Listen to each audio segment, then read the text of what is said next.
Sheikh, I had a question. Yes. If Allah created the world, then who created Allah subhanahu wa ta'ala? Okay, that's all right. That's all right. That's actually a very interesting question. But before I think we answer that question, we should first know who Allah subhanahu wa ta'ala truly is. Well, isn't Allah the one who created everything?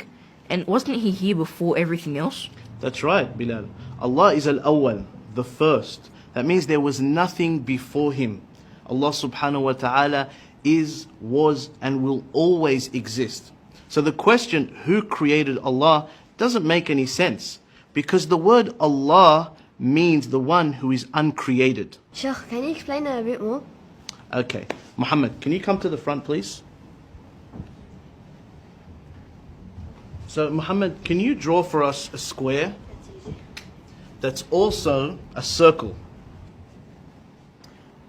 That doesn't make any sense. It's either a square or a circle. That's exactly right. Thank you, Muhammad. You can go to your seat now. So, asking the question, who created Allah, is like asking somebody to draw you a squared circle. It just doesn't make any sense. I get it now, Sheikh. There's a problem with the question. That's exactly right. The question doesn't make any sense. But that's not all. If we say Allah subhanahu wa ta'ala was created, then we would have to ask, who created Him? And then we would say, well then who created Him? And that would go on and on and on forever. And the entire world would never have existed. Let me give you an example. Aisha, if you wanted to sleep over at your cousin's house, would you have to ask your parents for permission? I'd ask my mum. That's exactly right. Now, what if your mum had to ask your father for permission? And then your father had to ask his father for permission. And that goes on and on and on and on. Would you be able to go to your cousin's house? No.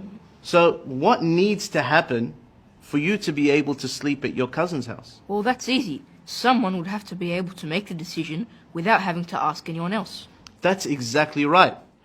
Likewise, the world would never have existed unless Allah had created it without relying on somebody else. For if He had to rely on somebody else, this world would never have existed.